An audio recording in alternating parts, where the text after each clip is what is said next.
하나님 말씀 같이 봉독하도록 하겠습니다. 우리 사도행전 5장 12절에서 16절 말씀까지입니다. 12절 말씀부터 우리 같이 읽겠습니다. 시작. 사도들의 손을 통하여 민간의 표적과 기사가 많이 일어나매 믿는 사람이 다 마음을 같이하여 솔로몬 행각에 모이고 그 나머지는 감히 그들과 상종하는 사람이 없으나 백성이 친송하더라. 믿고 주께로 나오는 자가 더 많으니 남녀의 큰 무리더라. 심지어 병든 사람을 메고 거리에 나가 침대와 요 위에 누이고 베드로가 지날 때에 혹 그의 그림자라도 누구에게 덮일까 바라고 예루살렘 부근에 수많은 사람들도 모여 병든 사람과 더불어 귀신에게 괴로움 받는 사람을 데리고 와서 다 나음을 얻으니라. 아멘. 할렐루야. 고마우신 아버지, 은혜를 감사합니다. 복된 주일을 허락하셔서 이렇게 주님 전에 나와 또 영상으로 예배드리게 하시니 감사합니다. 이 시간에 이 강단에 담임 목사님 쓰셔서 말씀을 선포하셔야 되는데 하나님 아버지, 부족한 종이 섰사오니 긍휼을 여겨주시고 일상히 여겨 주옵시기를 아버지 기도합니다. 사모하며 오신 분들 한 분도 그저 왔다 그저 돌아가지 않도록 주여 도와주옵소서. 주님의 심정, 담임 목사님의 심정으로 말씀을 증거할 수 있게 하시고 말씀 속에 주의 음성을 듣고 새롭게 결단하며 나아가게 하옵소서. 귀한 찬양대의 찬양을 받아주시고 찬양팀의 찬양을 받으시고 헌신한 모든 분들에게 은혜와 복이 넘치게 하여 주시옵소서. 예수 그리스도 이름으로 기도드립니다. 아멘. 우리 담임 목사님께서 GMS 이사장님이시기 때문에 또 저희 동기고 귀한 목사님이기 때문에 늘 기도하고 또 양정교회를 위해서 기도했는데 힘이 부족한 제가 하나님이 너무너무 사랑하시며 기뻐하시는 이 양정교회에 와서 말씀을 전하게 주신 하나님께와 담임 목사님 또 당회에 감사를 드립니다. 여러분들이 다 아시는 사실이지만 여러분의 담임 목사님은 정말 이 시대에 보기 드문 너무 훌륭한 목사님이신 것 아시죠? 아부가 아니고 진실이라는 것을 믿어주시면 좋겠습니다. 담임 목사님은 신학대학원, 종신신학대학원 83회 신대원 524명의 졸업생뿐만 아니라 많은 선후배 목사님들에게 정말 큰 귀감이 되시고 큰 영향력을 끼치시는 주님이 크게 기뻐하시는 탁월한 그러한 목사님이었습니다. 인격도 너무나 뛰어나고 훌륭하셔서 저는 그런 기도를 하고 있어요. 우리 박 목사님이 앞으로 총회장을 한번 하시면 참 좋겠다. 지난주일 저녁에 예배드리면서 목사님 그러시더라고요. 그때 오신 목사님이 총회장님이라고 되면 좋겠다 그러니까 목사님이 성도님들한테 절대로 총회장 안 할 거니까 걱정하지 마세요. 왜냐하면 GMS 이사장님 2년 동안 하시고 그러시면서 이렇게 또 교회를 더 잘 돌아보지 못하고 그런 부분들이 부담이 되신 것 같아요. 그래서 절대로 총회장 안 할 테니까 걱정하지 말고 안심하시라고 그런 이야기를 하셨는데요. 근데 제가 지금까지 쭉 이제 돌아오면 저도 목회를 잘 하지는 못했지만 이런 리더나 섬기는 일에 잘 모임도 잘 가지 못했는데 많이 후회가 되더라고요. 내 교회만 생각하고 그랬는데 그렇다고 해서 뭐 교회가 크게 붕괴한 것도 아니고 이렇게 교제하고 또 리더로 세워줬으면 그 일을 하는 것이 얼마나 중요한가.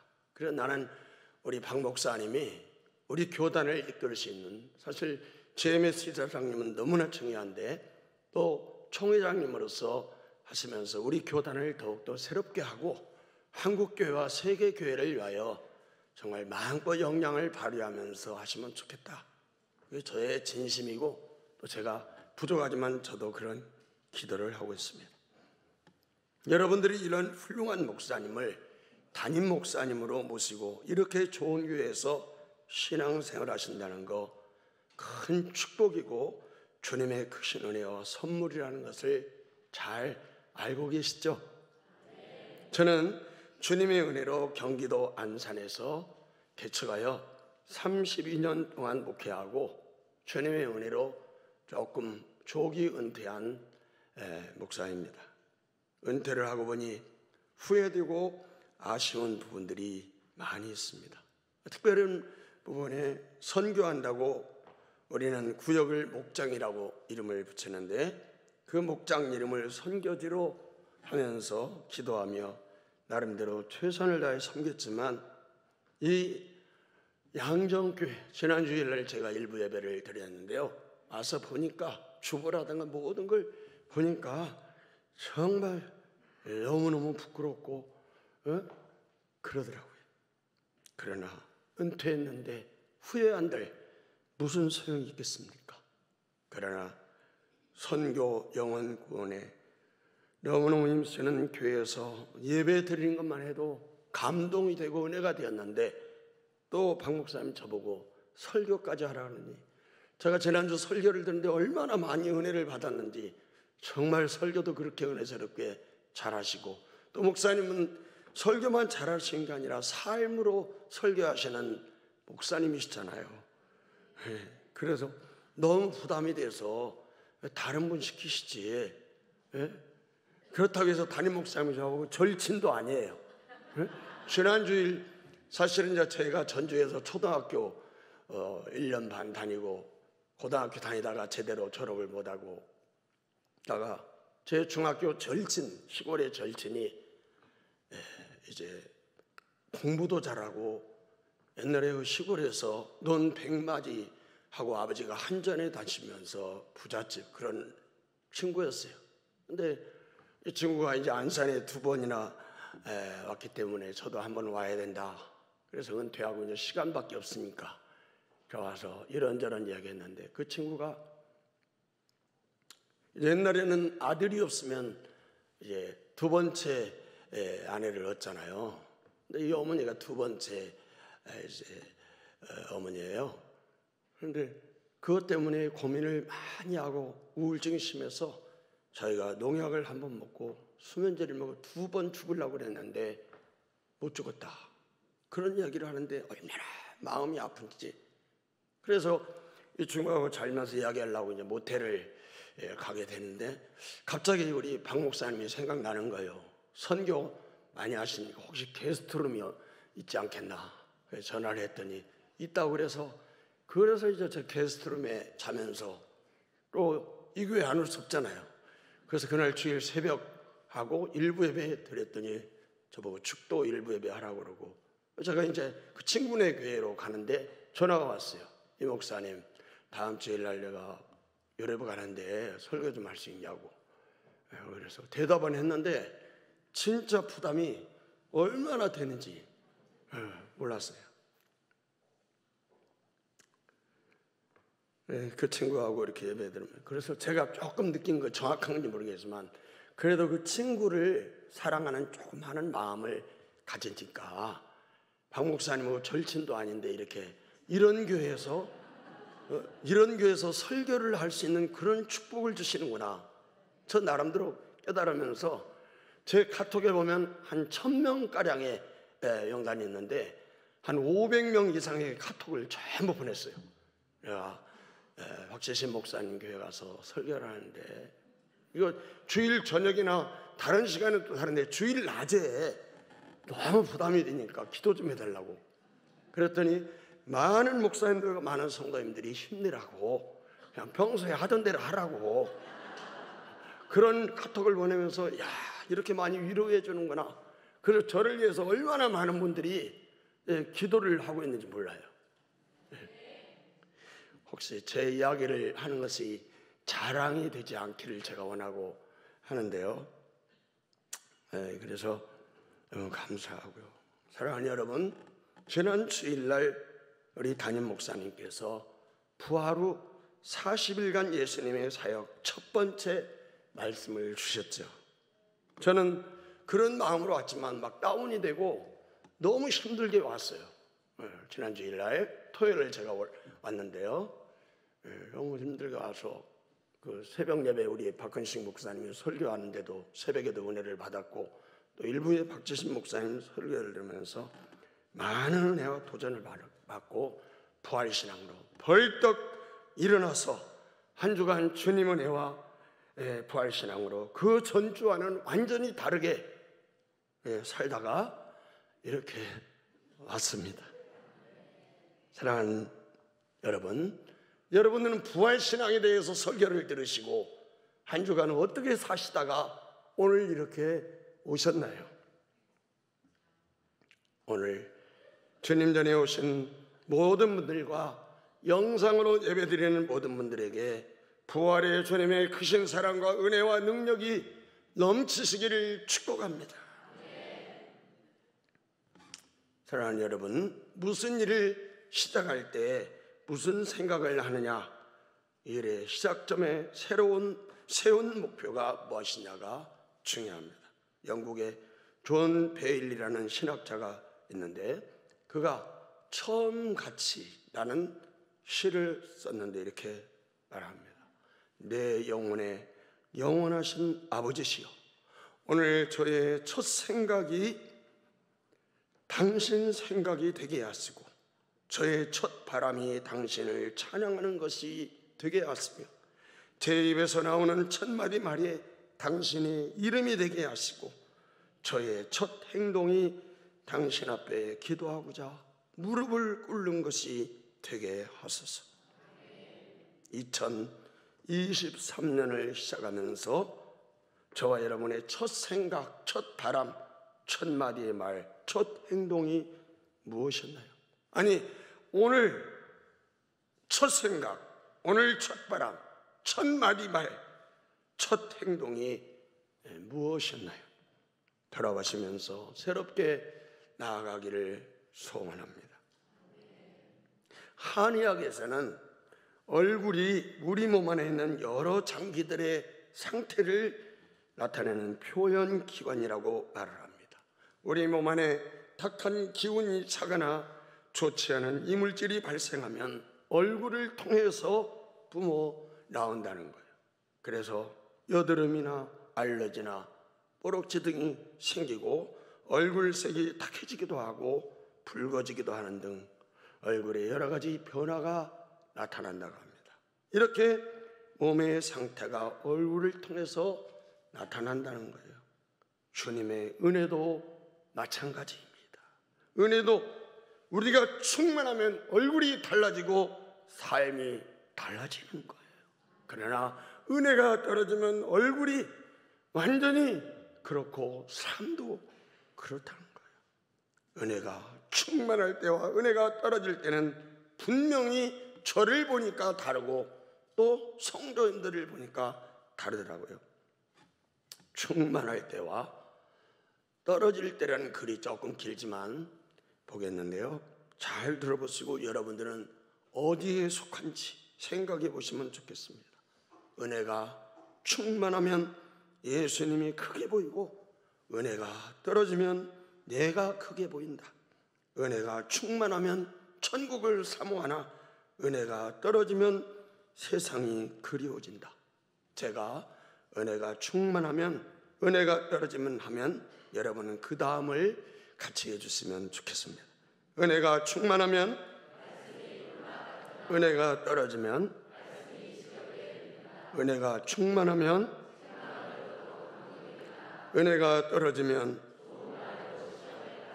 은혜가 충만하면 은혜가 떨어지면 은혜가 충만하면 은혜가 떨어지면 은혜가 충만하면 은혜가 떨어지면 은혜가 충만하면 은혜가 떨어지면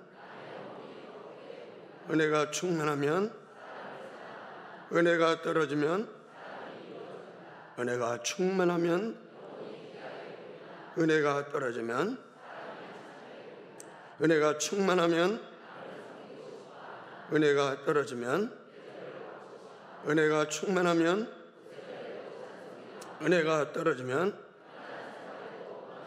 은혜가 충만하면, 은혜가 떨어지면, 은혜가 충만하면, 은혜가 떨어지면.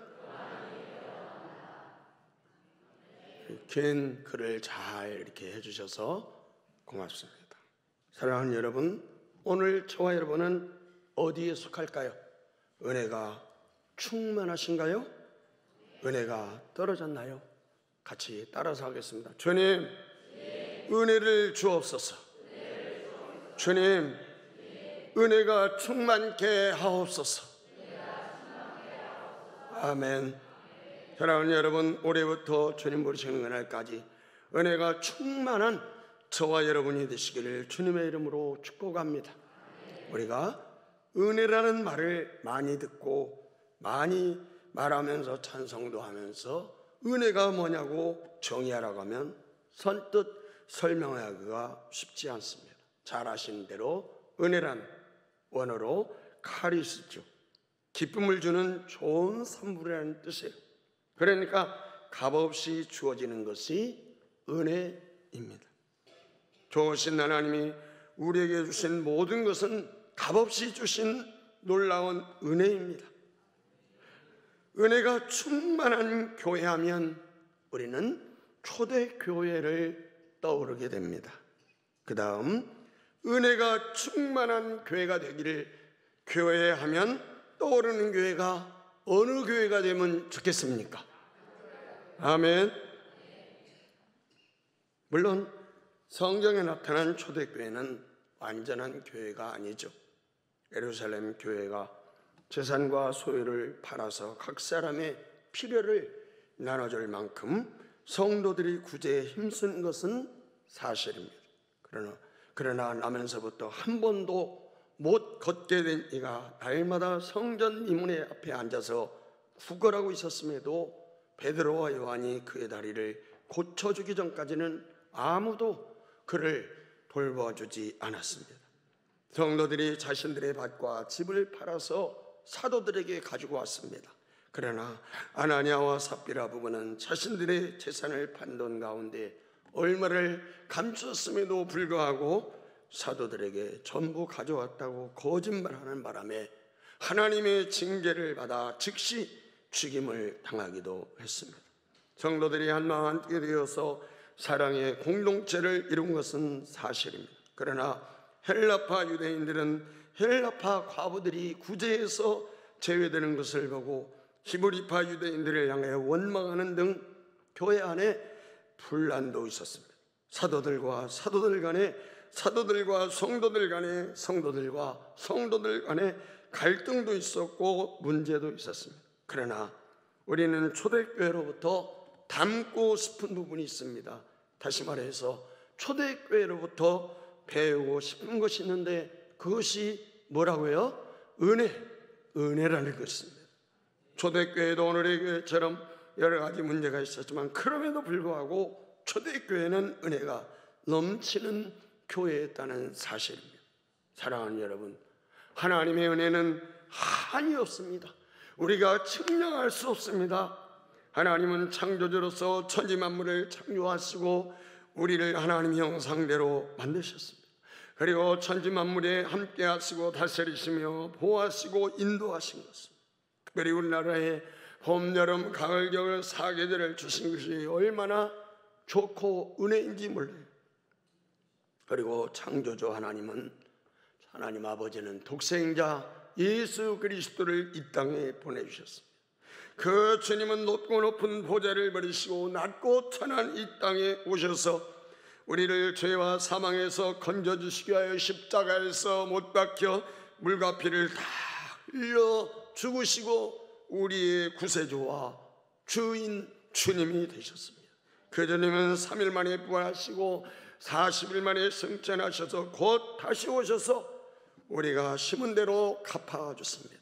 그 주님은 우리에게 성령 하나님을 보내셔서 성령님은 지금 저와 여러분 안에 계시고 오늘 이곳에 충만히 임해 주시고 또 우리를 보호하시고 인도해 주시고 재림신앙 부활신앙으로 승리하기를 원하십니다.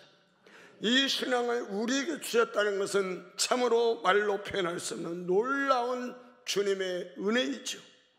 우리 예수님은 주님의 핏값으로 이제 몸된 교회를 세우시고 우리를 사랑하시며 교회와 우리를 통해서 일하십니다.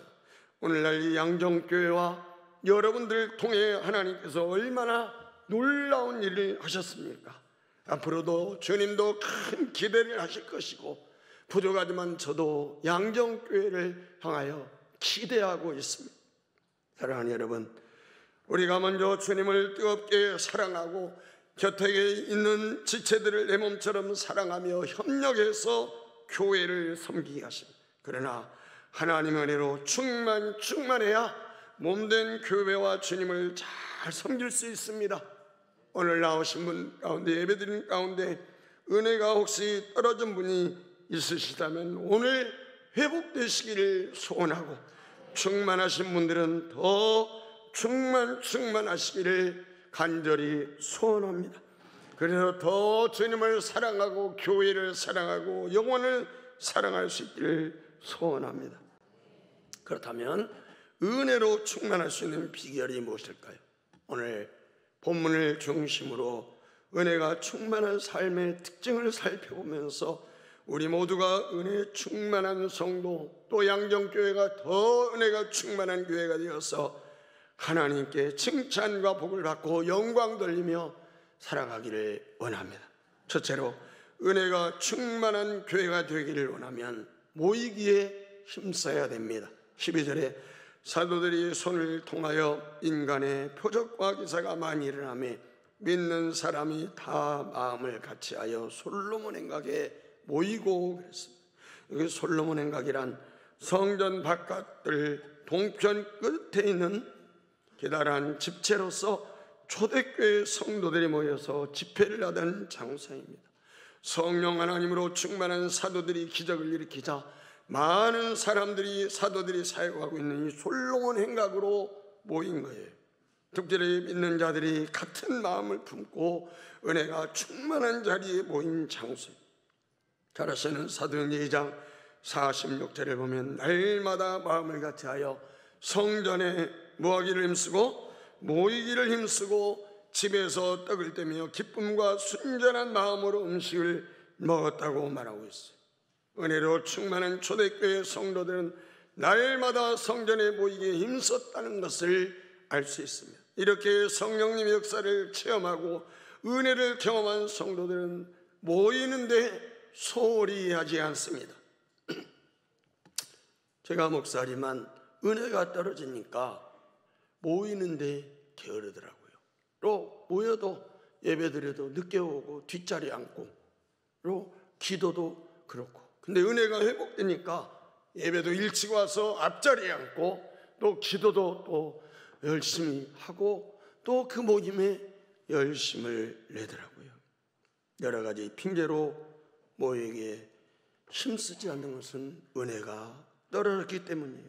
그러나 은혜로 충만하면 예배 생활 시간 잘 드리고 기도하고 봉사 사역 등에 헌신적으로 동참하게 되는 것이죠. 그러므로 우리가 놓쳐서는 안 될 것이 있는데, 은혜 받기를 원하고 은혜로 충만하기를 위해서는 모이기에 힘써야 된다는 사실입니다. 은혜가 충만해야 모든 것이 기쁘고 행복이 넘치고 비전이 생기고 열정이 생기는 것이에요. 사도행전 1장 14절 이하에 보면 여자들과 예수의 어머니 마리아와 예수의 아우들과 더불어 마음을 같이하여 오로지라는 말은 계속 기도에 힘쓰더라. 모인 무리의 수가 약 120명이나 되더라. 120명이 한자리에 모여서 한 마음으로 마음을 같이하여 사도들의 말씀을 듣고 계속 힘썼을 때 마가다락방에 성령님이 강하게 임하는 역사가 나타났습니다. 믿음은 들음에서 나고 들음은 그리스도의 말씀으로 말미암는다는 말씀이 있는데, 이 말씀처럼 믿음은 말씀을 잘 듣고 말씀 사랑하며 그대로 살아갈 때 믿음이 생기고 자라나고 성숙해지는 것입니다. 말씀이 선포되는 예배의 자리에서 말씀의 은혜를 받게 되는 것입니다. 그러므로 우리의 믿음이 약해지지 않냐고 은혜로 충만하려면 말씀을 듣는 자리에, 기도의 자리에 힘써야 될 줄 믿습니다. 사랑하는 여러분, 매 공식 예배는 목숨처럼 여겨야 됩니다. 어떤 일이 있어도 주일은 빠져서는 안 되고, 낮 예배뿐만 아니라 저녁 예배도 오셔야 되고, 모든 공적 예배, 수요일은 혹시 직장 사업 학업 때문에 못 나와도 금요 예배는 꼭 나와서, 그리고 중요한 것은 구역 예배, 구역 예배 중요합니다. 구역 예배는 교회에서 이렇게 모여드리는 공적 예배만큼이나 중요한 거예요. 그래서 건강한 교회는 이 구역 예배 인원, 소그룹의 인원이 주일날 인원보다 더 많게 되는 거예요. 왜냐하면 주일날 안 믿는 남편이 있는 분은 어디 가자 그러면 가야 되고, 시댁에 무슨 일이 있으면 빠지게 돼요. 그러나 평일날 모이는 것은 남편이 대부분 직장이나 사업장 가니까 또 우리 자매님들은 더 모이게 되고 그런 거예요. 물론 이 소그룹 예배의 인원이 대그룹 주일날 예배드리는 인원보다 많은 교회들은 거의 별로 없을 거예요. 그러나 어떻든 소그룹 예배 모이는 인원이 많아야 된다. 여러분들은 구역 예배도 잘 드리시죠? 구역 예배 드릴 때 서로 나눔을 통하여, 기도를 통하여 치유가 나타나고 위로가 되고 힘이 되고, 아, 저분도 그러시는구나, 구역장도 그러시는구나, 나만 그런 줄 그러면서 위로받고 힘이 되고 역사가 일어나는 것입니다. 우리 이양정 교회가 대그룹 예배, 주일 예배뿐만 아니라 소그룹, 목장, 구역 예배 더 많이 모이면 좋겠습니다. 사랑하는 여러분, 지금까지 우리 예배를 돌아보면서 예배에 목숨을 건다면 매 예배마다 주님을 만나 은혜가 회복되고 충만해진 당선을 믿고 나아갔으면 좋겠습니다. 이 사진을 보면 6.25 전쟁 가운데서도 예배에 힘쓴 것을 볼 수가 있습니다. 물론 미국 군인을 비롯해서 유엔군들을 중심으로 또 모인 그런 예배가 되겠지만, 이런 전쟁 가운데 이렇게 예배를 소중히 드렸다는 것이 마음에 감동이 됩니다. 예배 회복이 인생 회복이라는 말도 있는데, 예배에 더욱 힘쓰시면 인생도 반드시 회복될 줄 믿습니다. 예배를 생명처럼 소중히 여겨서 모이시는데 더 힘쓰시기를 부탁합니다. 뿐만 아니라 예배 회복과 함께 기도가 회복이 돼야 되겠더라고요. 정신을 차리고 늘 깨어 힘써 기도해야 됩니다. 성도들이 기도는 뭐라고 그래요? 영적인 호흡이라고 말하는데, 호흡을 안 하고 사는 성도들도 상당히 많더라고요.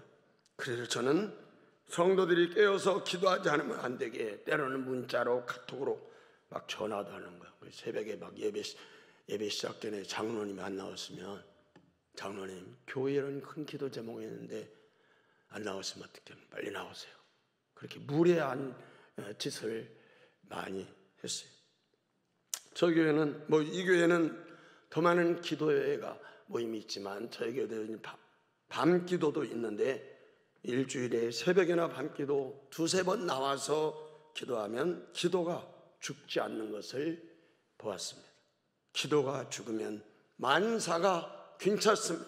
하나님의 역사도 없습니다. 기도는 우리의 안식이며 하나님의 축복의 통로입니다. 기도하는 성도는 기도를 통해서 주님의 은혜와 능력으로 모든 문제를 해결할 수가 있습니다. 왜냐하면 우리의 기도를 통해 하나님께서 하나님의 능력을 주시기 때문이에요. 어려움이 많고 문제가 많은 세상이라 할지라도 하나님은 하나님의 사람의 믿음으로 간구하는 기도를 절대로 외면하시지 않습니다. 작은 신음소리까지도 다 들으시고 응답하시는 하나님, 우리 아버지신 줄 믿습니다. 우리가 할 수 있는 것이 무엇일까요? 돈이 없으면 헌금은 못해요. 몸이 아프면 나와서 봉사하는 것도 어려워. 그러나 물질이 없어도 기도는 거듭난 그리스도인은 할 수 있고, 또 몸이 아파도 누워서라도 기도는 할 수 있는 거예요. 부산에 있는 제 친구 목사님이 1월 달에 갔는데 교회를 건축하는데 어려움이 많아서 목사님이 할 수 있는 것은 기도뿐이기 때문에 열심히 했더니 하나님께서 그 문제를 해결해 주시고 잘 건축을 마치고 부흥된다는 말씀을 들었습니다. 여러분, 기도의 부흥이 심령의 부흥이고 기도의 부흥이 교회의 부흥인 줄 믿습니다. 네.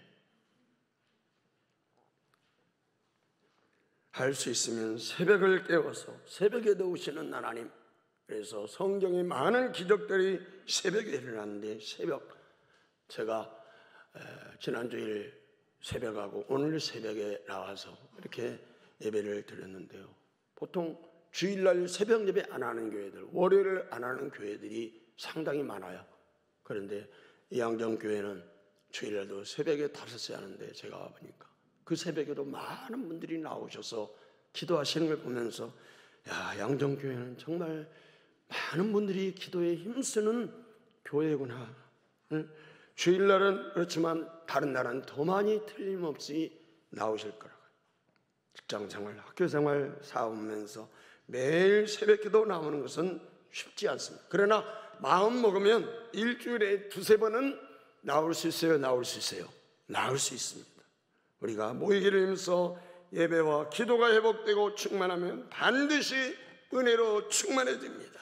기도와 말씀이 하나님의 뜻을 알게 하죠. 그래서 말씀과 기도가 무엇보다 중요합니다. 그러므로 2023년도에 은혜보다 말씀이 있는 예배와 기도하는 모임에 힘써 모일 때마다, 물론 바대라든가 어떤 모임이 있을 때 힘써 모일 때 하나님의 풍성한 은혜가 임하게 될 줄 믿습니다. 두 번째로, 은혜가 충만한 교회가 되면 칭찬을 받습니다.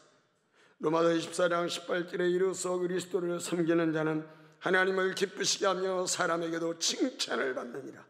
하나님을 기쁘시게 하는 사람은 하나님께 칭찬받을 뿐만 아니라 사람들에게도 칭찬을 받게 되어 있습니다. 그런데 중요한 것은 순서죠. 그럼 우리는 먼저 하나님을 기쁘시게 해드리고 하나님께 칭찬을 받아야 되고, 그 다음에는 주위 사람들에게도 칭찬을 받아야 됩니다. 은혜에 충만한 교회 성도들이, 초대교회 성도들이 그랬어요. 이 교회 와서 제가 여러 가지를 보면서 우리 박 목사님이 정말 섬세하시고 정말 성경적으로 저는 기뻐하시는 그런 목회를 하시는구나, 이거를 절절히 느껴요.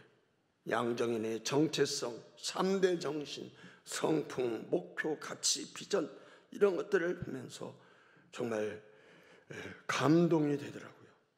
주님이 기뻐하시는 이런 내용이구나. 사랑하는 여러분, 초대교회 성도들은 하나님께만 칭찬받는 것이 아니라 주위 사람들로부터 칭찬받는 거예요. 양정교회는 하나님께 칭찬받을 뿐만 아니라 주위 사람들에게도, 거기 보니까 주보에 보니까 친절성, 친절, 불신자들에게도 칭찬받는 그러한 성도, 그런 내용이 있는 것 같은데, 양정교회는 성도님들은 불신자들에게도 칭찬 듣는 그러한 분들인 줄 믿습니다. 13절에 보니까 그 나머지는 감히 그들과 상종하는 사람이 없으나 백성이 칭송하더라. 이 말씀은 좀 어렵게 되어 있는지 무슨 뜻인지 잘 알 수가 없어요. 그래서 현대인의 성경을 보니까 이렇게 말하고 있어요. 그 밖의 사람들은 감히 그들과 어울리지 못했으나 백성들은 그들을 존경하였다. 여기 그 밖의 사람들의 말은 잘 아다시피 앞에서 언급한 솔로몬 행각에 모인 사도들과 예수를 믿는 자들을 제외한 믿지 않는 세상 사람들을 의미합니다. 그들은 초대교회 성도들과 어울리지 못했습니다. 그럼에도 불구하고 그들은 초대교회 성도들을 칭찬했다는 거예요. 얼마나 아름다운 축복의 말씀입니까? 세상 사람들이 성도들과 쉽게 어울리지는 못했지만 성도들을 존경하고 칭찬한다는 것이 아이러니하지 않습니까? 이런 은혜 받은 성도는, 은혜가 충만한 성도는 하나님께 칭찬을 받을 뿐만 아니라 주위 사람들에게도 반드시 칭찬을 받게 되는 것입니다. 만약 우리가 은혜를 받았다고 하면서 주위 사람들에게 손가락질을 당한다면 교회 안에서는 인정을 받고 칭찬을 받고 있는데 교회 밖에 있는 세상 사람들로부터 비웃음을 받고 있다면 정말로 은혜 받은 것이 아닐 수도 있습니다. 오래전에 들은 이야기인데 그 교회에서는 중직자들을 세울 때에 그분이 사는 지역이나 나가는 회사에 가서 안 믿는 사람들한테 물어보는데요, 이 현재는 어떤 사람입니까? 그래서 정말 성실한 사람, 정직한 사람, 본이 되는 사람, 그런 사람들을 중직자로 세운다고 하던데 상당한 일리가 있다고 생각합니다. 우리 한국교회의 가장 큰 문제 중에 하나는 말라가는 은혜가 말라가고 있어요.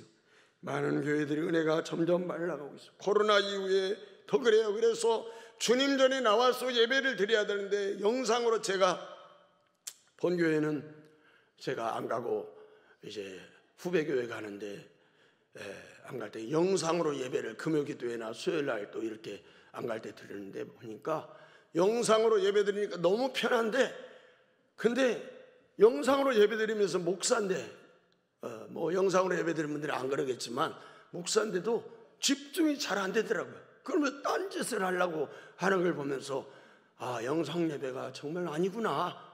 힘들어도 주님 전에 나와서 예배 드려야 된다. 예?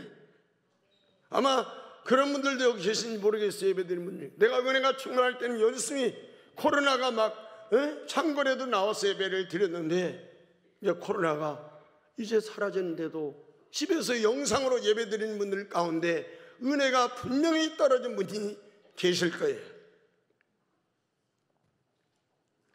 양정교회는 날마다 은혜가 더하고 은혜가 충만한 교회가 된 줄 믿습니다.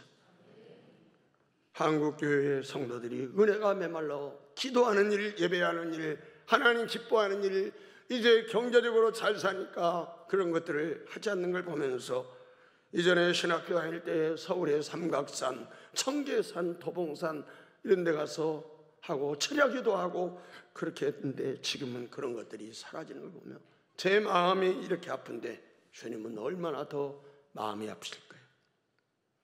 사도행전 2장 47절에 보면 하나님을 찬미하며 또 온 백성의 칭송을 받으니 주께서 구원받는 사람을 날마다 더하게 하신다 그랬어요. 이 말씀, 은혜가 충만한 성도들은 주위 사람들로부터 칭찬을 받을 수밖에 없어요. 그런데 여기 중요한 것은 온 백성이라는 단어예요. 온 백성이란 믿는 사람뿐 아니라 믿지 않은 사람들도 포함되고 유대인뿐만 아니라 이방인들도 포함됩니다. 그러니까 초대교회 성도들은 주위에 있는 모든 사람들로부터 칭찬을 받았다는 거예요. 그랬더니 주께서 구원받는 사람을 날마다 더하게 하신 거예요. 사랑하는 여러분, 우리는 모든 사람에게 칭찬을 받아야 돼요. 먼저 하나님께 칭찬받고 더 나아가 주위 사람들로 칭찬받아야 될 줄 믿습니다. 안 믿는 내 남편으로부터 칭찬을 받는다면, 정말 그 아내를 보면 칭찬받는다면 그 남편이 왜 주 앞에 안 나오겠습니까? 안 믿는 아내가 나를 보면서 칭찬하면 그 아내는 나오게 되고 부모, 자녀, 형제, 이웃, 친척, 동료들까지 믿지 않은 사람들부터 만나는 사람들에게 칭찬을 받는다면 왜 전도가 안 되겠습니까? 양정교회 모든 성도님들은 하나님께 정말 칭찬받고 여러분들이 사시는 가정과 직장과 삶의 현장과 이 지역사회 일대 사람들의 칭찬을 받아서 하나님께 더 큰 영광을 돌리고 전도의 문이 활짝 열리고 하나님의 복을 받는 삶이 되기를 소원합니다. 여러분, 하나님이 가장 기뻐하시는 1순위 넘버원이 뭐라고 생각하세요? 잘 아시겠지만 저는 전도, 선교라고 생각합니다. 전도와 선교는 같은 말이라고 할 수 있죠. 한 영혼이 천하보다 귀하고 주님이 이 땅에 오신 목적이 영혼을 구원하기 위하여, 많은 병자들이, 많은 사람들이 왔을 때 내가 다른 마을로 가자, 내가 전도하려니 내가 이 일을 위해 왔다고 주님은 말씀하셨어요.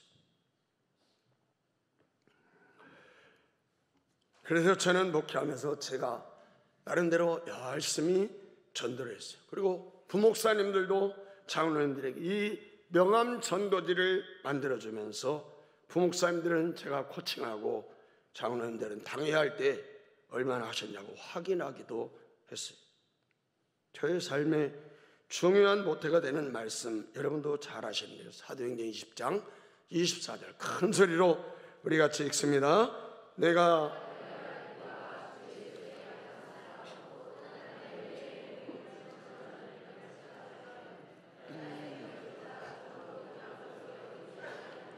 아멘.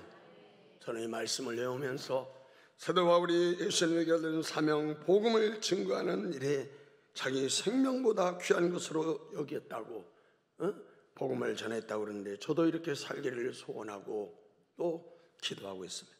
제가 개인 전도에 힘쓴 것은 그전에도 했지만 서울 온누리교회 계시다가 천국 가신 하영조 목사님의 테이프를 들었는데 이 하 목사님이 친한 빌 하이벨 미국에 있는 목사님, 그 목사님이 그렇게 전도하는 것에 도전을 받고 하 목사님도 열심히 전도했다는 말씀을 테이프를 통해 듣고 그때부터도 열심히 전도를 했습니다.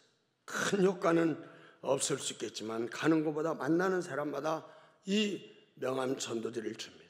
해외에 가면 전도하려고 영어로도 만들어 놨는데, 근데 이렇게 이제 이번에 이제 전주 와서도 이제 여러분들에게 이렇게 이 명함 전도지를 주면서 목포를 가나 부산을 가나 어디 가든지 식당에 가면 나올 때 카운트에 있는 사람에게 꼭 전하면서, 또 현역을 있을 때는 부목사님들하고 식사 가면 식당에 가서 그 식당에 있는 사람들에게 다 이거 주라고 하고 또 주기도 하고 만나는 사람들에 하고, 그래서 부목사님들은 코칭을 하고 그렇게 해봤습니다. 그랬더니 이것만 줘도 전도의 열매가 맺어서 산정의 나와서 신앙생활하는 분들이 꽤 있습니다. 전도하면 주님이 가장 기뻐하시기 때문에 침체가 없다고 그래요. 문제 있는 성도는 전도하면 어려움을 이길 수 있는 힘을 주님께서 주시는 거예요. 전도하는 사람은 침체가 없고 전도하는 교회는 문제가 생기지 않는다는 말이 있는데 저는 이 말에 동의합니다. 우리의 양정교회가 문제없이 은혜로 날마다 나가는 이유는 선교에 힘쓰고 전도에 힘쓰기 때문에 그런 줄 믿습니다. 여러분, 주님을 인격적으로 처음 만났을 때 어땠습니까? 저는 보니까 제가 성경을 몰라도 열심히 전도를 했더라고요. 대부분 많은 분들 보니까 처음 주님 만나면 너무 좋아가지고 열심히 전도하는데 시간이 흘러갈수록 직분을 받아갈수록 전도를 안 하더라고요. 지난번에 노예 교육부에 가서 이제 강의하면서 그런 얘기 했는데, 우리가 개척했을 때, 신학교 들어갔을 때, 부임했을 때 얼마나 우리 목사님들도 전도했습니까? 전도를 얘기했습니까? 그러나 시간이 지나가면서 전도도 안 하고 전도 설교도 잘하지 않지 않느냐고 그런 이야기를 했어요. 현역으로 있을 때 이렇게 전도하면 어떤 분들 안 믿는 사람들, 이렇게 교회가 큰데 담임 목사가 그걸 하냐고 밑에 사람한테 맡기지, 그런 얘기를 해요. 그래서 이것은 너무나 귀한 일이고 너무나 좋은 일이기 때문에 이것은 내가 포기할 수 없습니다. 그렇게 이야기를 하게 됐습니다. 제가 식어지니까 전도를 안 하고 전도하라는 설교도 안 하더라고요. 제가 전도가 중요한 걸 알기 때문에 거의 매 설교마다 전도에 대한 결론을 하고 또 전도 이야기를 하는데, 은혜가 떨어니까 전도하라는 말도 안 하고 설교도 안 하더라고요. 전도, 선교, 영혼 구원이 본질이고 기쁨이고 행복입니다. 만민에게 복음으로 정복해야 됩니다. 그래서 담임 목사님이 이렇게 세계를 다니면서 선교사님들을 격려하고 또 선교하며 그렇게 하시는 이유는 만민에게 복음으로 정복하기 위하여서 남다른 비전이 있으시기 때문에 그렇게 목숨 걸고 우리 목사님이 하시고 성도님들도 하시는 줄을 믿습니다. 저는 잘 몰랐는데 내 친구 전주에 계시는 박병덕 목사님이 어저께 카톡을 보냈는데 그런 얘기더라고요. 담임 목사님 따님이 선교사님이세요? 그래요? 그 박병덕 목사님이 오늘 이제 시간이 없다고 이제 그런데 여기 박재신 목사님 따님이 자기 회사에 후원하는데 선교 보고 하기 때문에 오늘 저와 만날 수 없다고 그러는 거 보면서 보통 선교사님 자녀들은 선교사님들이 많이 되는데 목사님의 자녀들이 선교사님 되기는 쉽지 않는데, 담임 목사님이 얼마나 선교함에 행복했으면 따님이 선교사님이 되었을까, 그런 생각을 해봤습니다. 불이 타오르지 않으면 불이 아니듯 교회가 전도와 선교하지 않으면 교회가 아니라고 말할 수 있어요. 양정교회의 선교는 자타가 인정하는 선교의 목숨을 건 교회라고 할 수 있어요. 주보도 보니까 온통 내용이 선교에 대한 그런 내용이더만요. 이렇게 해외 선교뿐만 아니라 여러분이 주위번 이웃들에게 복음을 증거하고 영혼 사랑하는 일에도 모든 성도님들이 그렇게 하시는 줄을 믿습니다. 성도가 전도하지 않으면, 영혼을 사랑하지 않으면 하나님의 자녀가 아닐 수 있습니다. 저는 역대 최선을 다하지 못한 것을 회개하며 은퇴 후에 주님 부르시는 날까지 최선을 다해서 후회 없는 삶과 살아가다 가려고 주님의 은혜로 새벽을 깨우는 거예요. 그래서 저는 새벽잠이 없어서 보통 일찍 자면서 3시 반에 제가 일어납니다. 그리고 4시면 제 후배 교회로 30분 걸어서 중보기도 하면서 갑니다. 그래서 그 교회는 5시 반이 새벽 예배인데 그 교회 중에 제가 항상 제가 1등 갑니다. 비밀번호를 가르쳐줘서 제가 비밀번호를 하고 들어가서 1시간 기도하면 5시 반 되어서 이제 예배를 드리고 또 오면서 30분 동안 이제 걸어야 또 이제 건강하다 그러니까 5,000보씩 왕복하면서 그렇게 전도하고 또 나름대로 열심을 다하고 있습니다. 우리는 하나님의 큰 사랑을 받았기 때문에 전도하고 선교해야 될 줄 믿습니다. 주님이 가장 기뻐하시고 주님이 오신 목적이 영혼 구원 전도이기 때문에 전도하고 더 선교해야 되는 것입니다. 그래서 담임 목사님이 선교의 목숨을 걸고 사명을 감당하고 있습니다. 예? 그렇게 하시는 거예요. 그래서 담임 목사님이 저보단 연세가 많지는 않으실 텐데 제가 69이거든요. 근데 저는 머리도 휘어지지 않았는데 담임 목사님은 머리가 하얘진 거 보니까 선교의 목숨을 걸어서 그렇게 머리가 휘어지지 않으셨나, 그렇게 자기 나름대로 생각을 해봤습니다. 여러분, 예수님이 이 땅에 오신 가장 중요한 이유는 죽어가는 영혼들, 지옥 가는 영혼들에게 천국 복음을 전파하기 위하심을 우리는 알 수 있는데, 마가복음 1장 14절을 보면 주님이 공생을 시작하시면서 첫 번째 하신 말씀이 뭡니까? 요한이 잡힌 후 예수께서 갈릴리에 오셔서 하나님의 복음을 전파하 이르시되 때가 찼고 하나님 나라가 가까웠으니 회개하고 복음을 믿으라. 첫 번째 주님이 하신 말씀이 회개하고 복음을 믿으라, 그런 말씀하셨잖아요. 예? 공생을 시작하시면서 처음 하신 말씀, 첫 번째 하신 말씀. 제가 GMS 사무국장이신 강인중 선교사님 말씀을 얼마 전에 듣게 되었는데요. 이분이 자녀가 4살, 1살 때 34년 전에 케냐로 선교사님으로 가셨는데 이제 돌아오셨다 그러면서 이런 얘기를 하시다. 당신이 처음 케냐에 갔을 때 총신 2대 교장이신 감부열 선교사님의 아들이신 선교사님이 이제 케냐에서 선교를 마치고 미국에 들어가신다는 소식을 듣고 이 강인중 목사님, 선교사님이 그 선교사님을 식사를 초대한 거예요.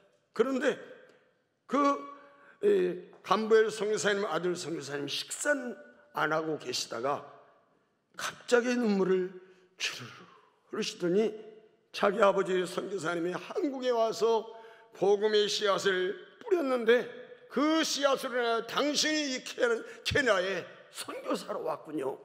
그러면서 감격하셨다는 말을 제가 들었습니다.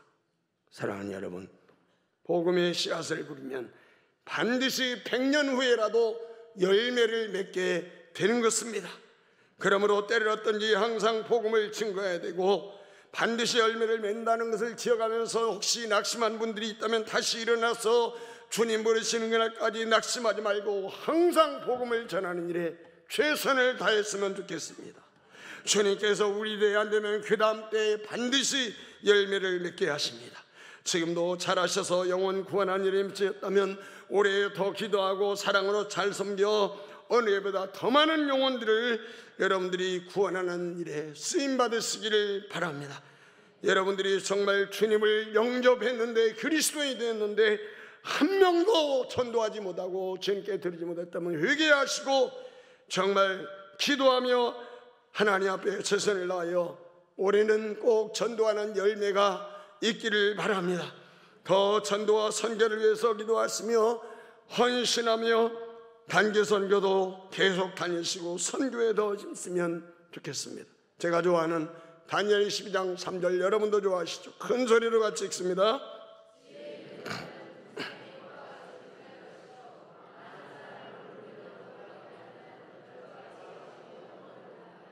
아멘.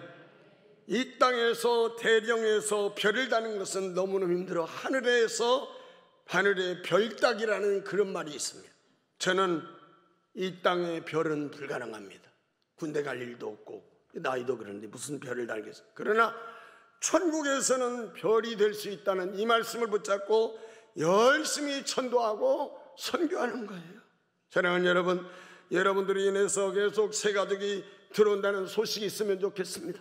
그래서 이 양정교회가 오늘 예배드리면서 결단하여 매주일 10명 이상 새 가족이 들어와서 더 부흥의 역사가 일어나기를 소원합니다. 양정교회가 올해는 회복을 넘어 최고로 부흥하는 해. 그래서 빈자리가 가득 채워지고 1부, 2부, 3부 가득 채워져서 4부로 나아가는 그러한 부흥의 역사가 있으면 좋겠습니다. 그래서 더 선교하고 전도에 힘쓰면 좋겠어요. 저는 돌아가면 그동안도 우리 박재신 목사님과 이 교회를 위하여 기도했는데 오늘 제가 설교까지 했는데 더 기도해야 되겠어요? 해야 되겠어요? 더 열심히 가서 내가 이름은 모르지만 그러나 담임 목사님과 장로님들 또 중직들 성도님들을 위해서 열심히 기도하기로 약속합니다. 사랑하는 여러분, 나의 남편, 아내, 자녀, 나의 부모, 나의 친족, 나의 이웃에게 복음을 힘써 전해야 되는 것입니다. 그래서 저는 교회 목회할 때 추석이나 설 명절 되면 전도지를 전 성도들에게 나갈 때 다 나눠줘요. 명절에 만나는 사람, 친구들, 형제들에게 전도하고 그러라고. 그렇게 나눠주고 그 다음 주에 제가 물어봐요. 확인해. 전도하고 온 사람, 안 온 사람. 안 온 사람들은 전도지 가져라고. 그거 다 헌금이라고. 그렇게 여러 번 했습니다. 우리가 찾아가지 못하면 전화로도 얼마든지 할 수 있고 카톡이나 문자나 이메일로도 할 수 있어요. 주님을 모르고 살아가는 지옥 가는 불쌍한 영혼들에게 주님이 최고로 복된 소식인 복음을 주님 부르시는 날까지 힘써 전하기로 결단하는 저와 여러분 되기를 소원합니다.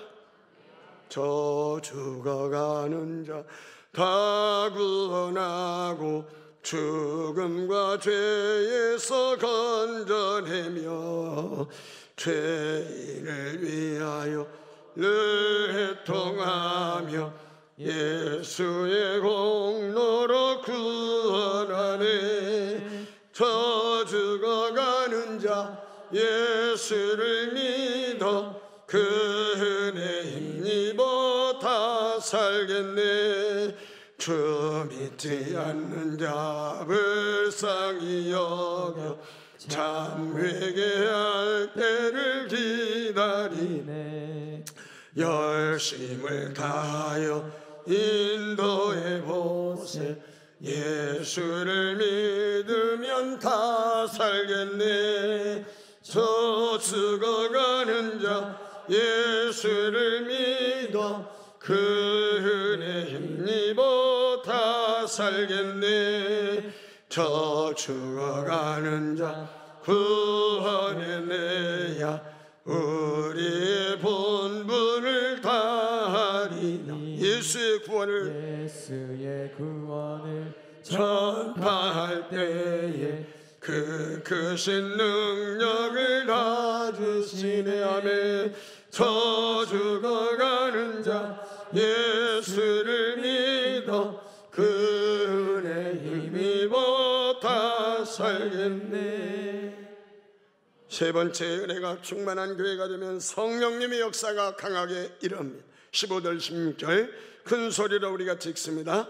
심지어 병든 사람을 메고 거리에 나가 침대와 요유에 누이고 베드로가 지날 때에 그의 그림자라도 누구에게 덮일까 말하고 예루살렘 부근에 수많은 사람들도 모여 병든 사람과 더러운 귀신에게 괴로움받는 사람을 데려와서 다 나음을 얻으니라. 아멘. 얼마나 놀라운 장면입니까? 사람들은 베드로가 지나가는 길에 침대를 놓고 요를 깔아놓고 여러 종류의 병자들을 그 위에 뉘었습니다.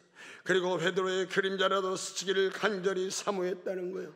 왜냐하면 베드로의 그림자만 닿아도 병이 낫는 초대의 역사가 일어났기 때문입니다. 이러한 소문이 온 예루살렘 성 안에 퍼졌어요. 그래서 사람들이 예루살렘 교회로 수많은 병자들과 귀신 들려 고통받는 사람들을 데리고 왔고 그들의 병은 모두 고침을 받았습니다.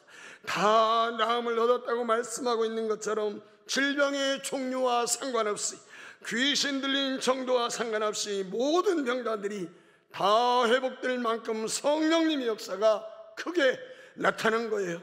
이것을 사도행전서는 기사와 표적이라고 그랬는데 사도행전 2장 43절에 사람마다 두려워하는데 사도들 말미암아 기사와 표적이 많이 나타나니 12절에 사도들의 손을 통하여 민간의 표적과 기사가 많이 일어나며 믿는 사람이 다 마음을 같이하여 모였다.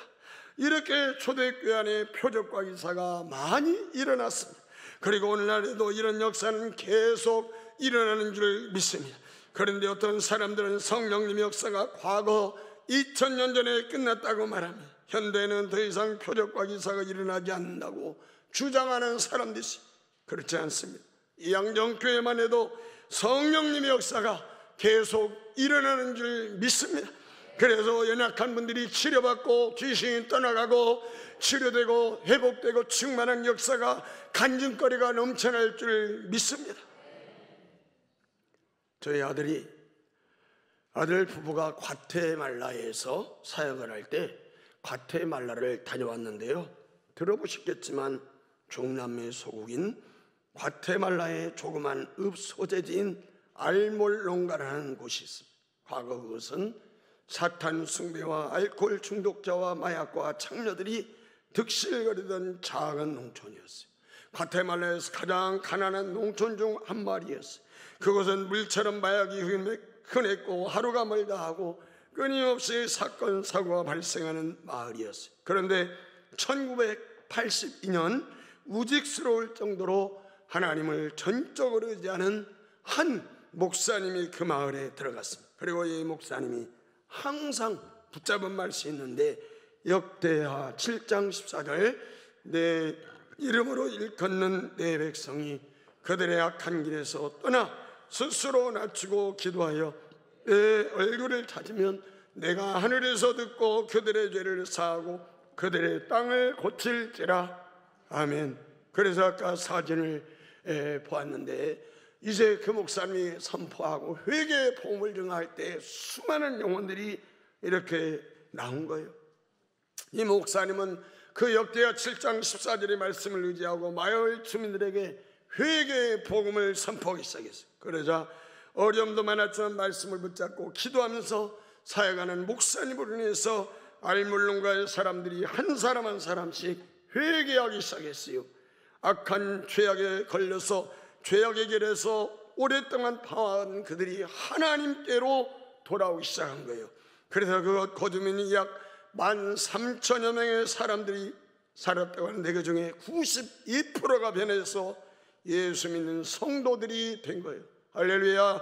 하나님은 하나님의 품으로 돌아오는 그들의 죄를 용서해 주시고 새 사람으로 살게 했어요. 뿐만 아니라 그 땅을 낙원처럼 바꿔주셨어요. 알몰론가는 과테말라뿐만 아니라 중남미 더 나아가 세계가 주목하는 기적의 땅이 된 거예요. 과거 알몰론가의 논과 밭에서 나는 소출은 너무도 빈약해서 고작해야 논과 밭에서 나는 소출이 고작해야 한 주일에 트럭 3대 분량뿐이 야채가 나오지 않았어요. 그러나 기적의 땅으로 변한 지금은 매일 50대 트럭에 가득히 빨간무, 양배추, 당근 등 다양한 야채가 생산된다는 거예요. 주민들은 마약을 버리고 농사에 힘을 기울였어. 그래서 부자 마을이 된 거예요. 평생 자동차를 본 적도 없던 그곳 주민들이 자동차를 몰고 다니는 부자가 된 거예요. 그리고 마을에서 운행하는 모든 자동차에는 하나님의 말씀이 붙어 있다는 거예요. 전에 마을에 36개의 술집이 있었는데 지금은 모든 술집들이 풍성하게 자란 야채를 재료로 음식을 만들어 판매하는 전통 음식점으로 바뀌어졌어요. 전에는 알물론가에 4개의 감옥이 있었으나 지금은 모두 문을 닫았어요. 왜냐하면 들어올 죄수가 더 이상 생기지 않기 때문에. 마지막으로 문을 닫은 감옥은 1988년 예식장으로 새롭게 단장이 되어서 결혼식장으로 아름답게 사용되고 있다고 합니다. 1982년 한 목사님으로부터 시작된 성령님의 역사는 짧은 시간에 놀랍게 일어난 거예요. 그래서 현재 과테말라는 중남미에서 가장 많이 복음화된 기독교 국가가 되었고, 가시왕건길을 내던 광야 같은 땅들이 젖과 꿀이 흐르는 땅으로 변화된 거예요. 이렇게 성령님의 역사는 2000년 전 초대교회뿐만 아니라 오늘날도 계속 일어나고 있는 거예요. 초대교회에 나타났던 성령님의 역사가 현재도 표적과 기사, 치유와 회복, 회개로 역사가 일어나고 있어요. 사랑하는 여러분, 저와 여러분들이 성령 하나님으로 충만하면 이런 역사가 나의 심령과 가정과 교회와 천지에도 일어날 줄 믿습니다. 그러므로 늘 성령 하나님으로 충만해야 되고 주님의 은혜로 충만해야 되는 것입니다. 금년에는 성령님의 더 큰 역사가 이 양정교회와 우리의 심령과 가정에 일어나기를 소원합니다. 마지막으로 은혜에 충만한 교회가 되면 부흥의 역사가 일어납니다. 14절에 믿고 주께로 나오는 자가 더 많으니 남녀의 큰 무리더라. 은혜가 충만한 교회는 부흥하게 되어 있습니다. 다시 말하면 세상의 칭찬과 인정을 받으면 세상 사람들이 주목을 받고 감동을 받고 주 앞에 나오고 성령님의 역사가 끊임없이 나타나면 교회는 반드시 부흥하고 우리의 심령도 부흥의 역사가 일어나는 거예요. 교회에 누가 되게 하는 사람이 아니라 칭찬받고 인정을 받아서 교회를 부흥케 하는 저와 여러분이 되기를 주님의 이름으로 축복합니다. 사랑하는 여러분, 우리가 우리 앞에 있는 고난, 시험, 역경과 같은 문제를 옮겨내라는 기도도 필요하지만 무엇보다도 중요한 것은 은혜로 충만케 하옵소서, 성령 하나님으로 충만케 하여 주옵소서. 이 기도가 중요한 줄 믿습니다.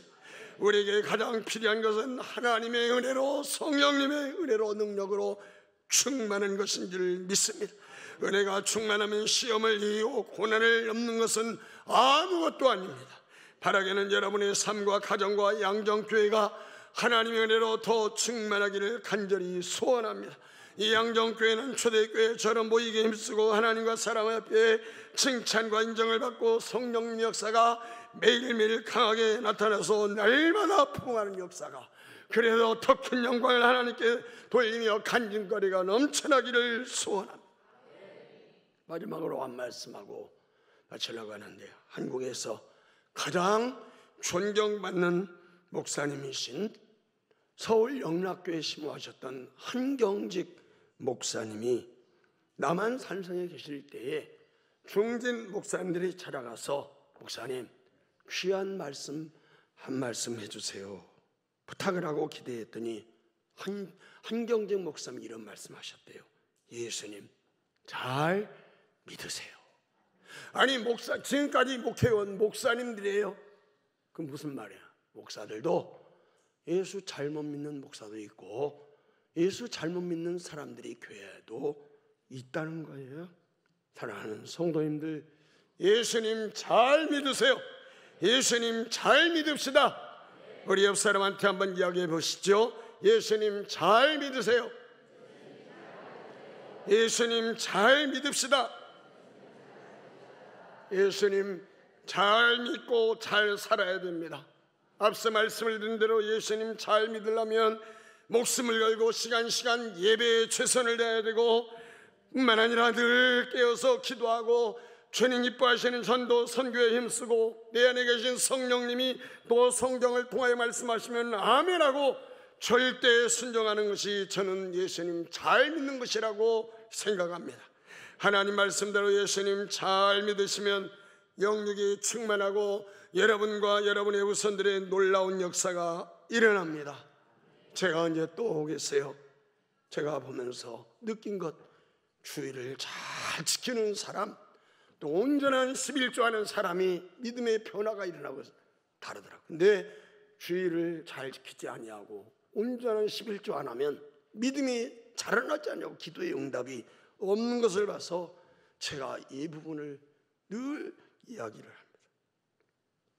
다른 금은 다 못해도 온전한 11조를 내야 돼요. 어떤 사람은 그러면 세금 떼고 내야 돼요? 안 떼고 내야 돼요? 믿음대로 하는 거예요. 기도하면 심는 대로. 우리가 너무 계산하면 하나님도 계산해서 주실 것이고, 다른 원금은 다 못 드려도 온전한 11조는 다 하시겠지만 혹시 안 하신 분이 계신다면 하시면 좋겠어요. 양식과 씨앗이 있죠. 11조는 씨앗이에요. 씨앗은 먹으면 어떻게 돼요? 그 다음에 심을 것이 없어서 굶어 죽어요. 그러므로 11조 씨앗을 먹으면 되는 일이 없습니다. 11조 안 내고 보험료 내고 학원비 애들 보내면 큰일 납니다. 제가 그때 큰 상처가 되었나 봐요. 한 25년이 한 30년 된 것 같아요. 초창기에 나온 그 집사님인데 11조를 잘 내다가 안 내는 거예요. 그래서 왜 안 내는가 생각했는데 들려오는 소리가 11조 가지고 밥통을 사서 밥을 해 먹으니까 너무 좋다고 그러는 거예요. 그게 상처가 됐나 봐요. 계속 이 이야기가 있는 거예요. 그래서 11조 이야기할 때마다 꼭 그분 이야기하는데 귀가 굉장히 간지러울 것 같아요. 그분이. 여러분, 주님은 반드시 심는 대로 거두게 하시는 분인 줄 믿습니다. 다시 말씀드립니다. 우리 안경교회가 또 여러분들이 은혜가 충만합니다. 더 모이기를 힘쓰고 안 믿는 사람들로부터도 칭찬받고 성령님의 역사가 강하게 나타나고, 그래서 내 심령의 부흥, 우리 가정의 부흥, 우리 공동체의 부흥, 기관의 부흥, 우리 교회의 부흥이 일어나게 해달라고 더 깨어서 기도할 수 있기를 바랍니다. 그리고 여러분의 생에 마치는 날이 언제일지 잘 모르지만 지금까지도 잘 하셨겠지만 잠시 후면 주님 앞에 설 것을 바라며 최선을 다하면 좋겠어요. 저도 이번에 3번 설교하면서 새롭게 결단하고 설교한 대로 살아라, 설교한 대로 살아라, 그렇게 저에게 다짐을 해봅니다.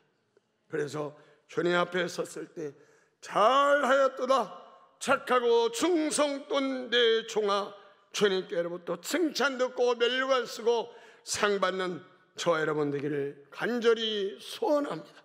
지금은 우리를 죄와 사망에서 구원하시기 위하여 십자가에서 생명을 주시고 부활 승천하시고 지금도 함께 하시며 다시 오실 주 예수 그리스도의 은혜와 우리 아버지 하나님의 크고 놀라우신 사랑과 성령 하나님의 감동 감화교통으로 충만하신 은총 감사와 축복과 기름 부으심이 오늘도 말씀을 듣고 정말 은혜 충만한 성도 되기를 소원하며 모이기를 힘쓰고 칭찬 듣고 성령님의 역사가 충만하게 일어나며 부흥의 역사가 나를 통하여 일어나기를 소원하며 결단하며 돌아가는 우리 모든 성도님들 머리 위에 심령과 하는 일들과 앞길 위의 자녀들과